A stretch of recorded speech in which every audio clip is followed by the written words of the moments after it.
We just witnessed the most terrifying thing about the Toronto Raptors, as even in a game where Brandon Ingram struggled to get his offense going, in a game where RJ Barrett dealt with foul trouble at the start and struggled to find his rhythm early on, and in a game where I never blame the referees for wins and losses and stuff, but there was definitely some shaky calls going on by the refs at points throughout this one that were momentum swinging calls, we'll call it, for the Cleveland Cavaliers. But I digress.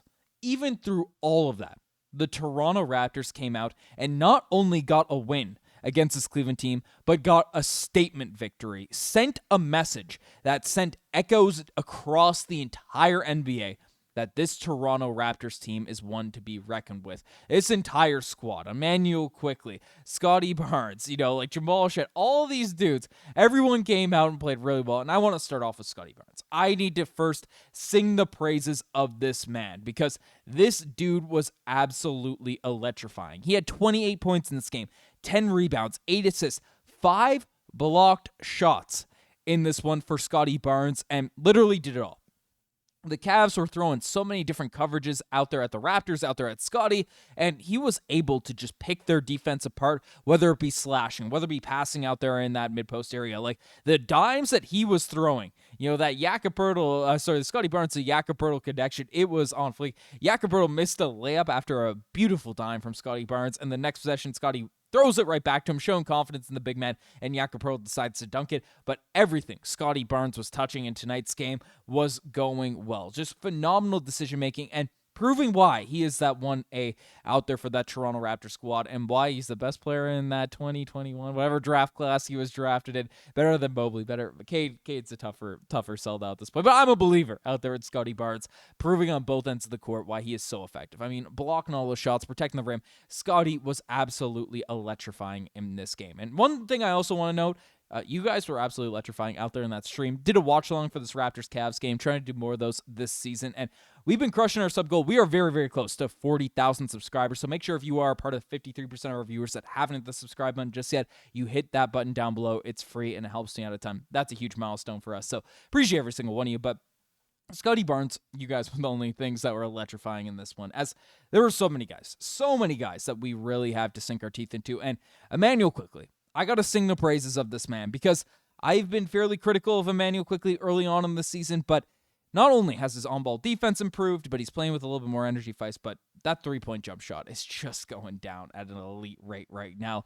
5 of 7 from the three-point line, really did a lot of work early on, but 25 points, 10 of 13 shooting from the field, 6 assists in this game, and 2 turnovers, but Immanuel Quickley, right? Like, what you want out of your point guard, what you need out of your point guard is elite decision-making. You need a point guard that's able to come down and, pick his spots. And Immanuel Quickley was rolling in tonight's game, and early on, I don't mind Immanuel Quickley shooting all those transition threes when he's hot, when he's rolling, when the shots are going down. I don't mind Immanuel Quickley weaving the lane and taking those floaters that at times were a bit out of the ordinary for the offense, out of the natural rhythms, the natural progressions of the offense. When you are rolling like that, Immanuel Quickley has to take those.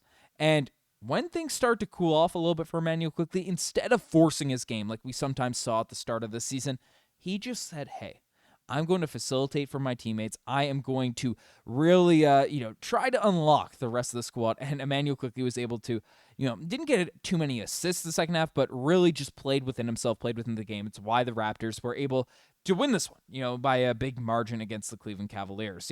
Beating the Cavs, of course, 126-113. And the Cavs stayed close this entire way, but it was a handled victory by the Toronto Raptors. So IQ was great. Jakob, 20 points in this one, 7 rebounds, 3 assists. That little push shot he has from that 8 to 10 foot range was money tonight, and that is huge for a guy that can't knock down the three-point shot but can space the floor in different ways. Jakob was very, very effective in terms of executing those areas. And then off the bench, dealing with neck stiffness, Kelishvili in 17 minutes of action had 13 points, 4 or 5 shooting from the field, and 2 or 3 from the three-point line. 5 rebounds. I went on a rant out there during the stream, but that Kelishvili signing at $3 million is an absolute robbery of the NBA. It is crazy the Toronto Raptors were able to get him on such a deal. So the fact the Raptors didn't have a lot going for them, in the natural flows and natural rhythms of this game, and they ended up squashing the Cleveland Cavaliers, is a huge, huge positive sign for this team and sheds light on a lot of stuff that's going forward. And actually, that pun kind of reminded me, the shed heads, you got to unite, man. The shed heads got to unite, folks, because Jamal Shead in this one, just again, say what you want about the box score, because I'm not even sure how the box score is going to look. 8 points for Jamal Shead, 7 assists. It's still a great box score game. No steals or whatever. You might look at this and be like, oh, okay, what's going on here? Jamal Shead, his impact was felt. He was an orchestrator of the offense. He was the conductor of the Toronto Raptors offense, because the Cavs, they ran some phenomenal defensive schemes. I do not want to discredit the Cavs whatsoever. They did everything they could to try to win this game and, run different zones, different actions, different stuff. Jamal Shead especially really just took his game, took the Toronto Raptors, kept them calm, and made great decisions. Took in the lane. There's a couple bad passes here and there, but Shead just really did his thing being the point guard for this team. And one thing that has unlocked Immanuel Quickley is Darko Rajaković has been going to lineups where he plays Jamal Shead as well as Immanuel Quickley on the court together.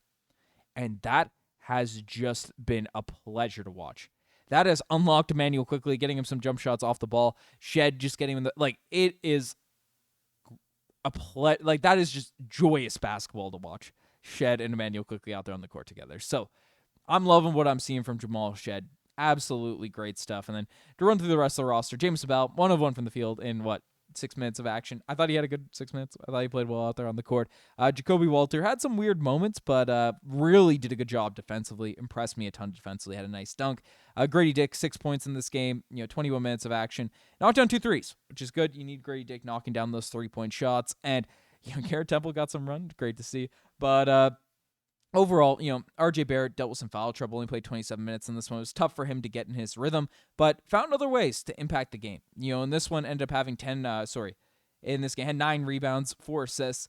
3 of 9 from the field, but didn't force it despite, him, of course, being a focal point in the offense and, not getting a ton of touches in this one. He was solid. And then Brandon Ingram had 11 points, 5 of 15 shooting. He was really disrupted by the length of the Cavaliers defenders, especially early on, and then didn't really get back in his rhythm. He had a nice stretch down there in the middle of this game, but other than that, needs to knock down his 3-point shots at a higher clip. But overall, the Toronto Raptors did a really good job, and this was a huge, huge win. Not because of, it's the NBA Cup or whatever, but the Raptors continue their momentum. Over their last, 9 games? Is that 9 games here right now? No, 7. 7 games here right now. The Raptors have won 6. The Raptors are 6-7 in their last, 7 games. And if we look at the Eastern Conference here now at this point, Raptors are 7-5. They are a half game out of the 2nd seed in the Eastern Conference. Now, it is a logjam. Pretty well every team is neck and neck with each other right now, but the Toronto Raptors have one of the toughest schedules in the entire NBA to start off this year. They had a brutal schedule, and now, if we look at the Raptors' schedule going forward, I don't want to say cakewalk, but it's a bit of a cakewalk, at least for the month of November. The Raptors can create some legitimate separation by a lot of these teams in the middle of the pack of the Eastern Conference.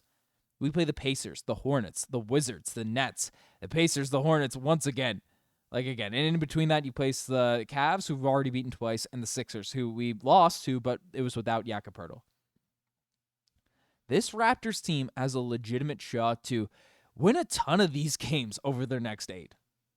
And if they come out, and just a reminder, the Wizards, the Pacers, those 4 teams are the 4 worst teams of the Eastern Conference, 4 worst teams of the NBA. Hornets have been a little bit better this season, but not a team that's making you shake in your boots. The Raptors can come out, get some big wins, can get some big W's. There's no reason this team can't be, top 2 out there in the Eastern Conference, at least for this stretch. Again, the schedule gets tougher as the season goes along, but it is encouraging times for the Toronto Raptors. Even without everything going their way, the Raptors were able to execute, able to get a win tonight. Huge stuff for this group. Anyways, hit that subscribe button if you haven't already. I appreciate every single one of you that's tuned in the videos. I'll keep delivering them day in, day out. I don't want you to miss a single thing. Anyways. Appreciate every single one of you. I'm signing out. Cheers.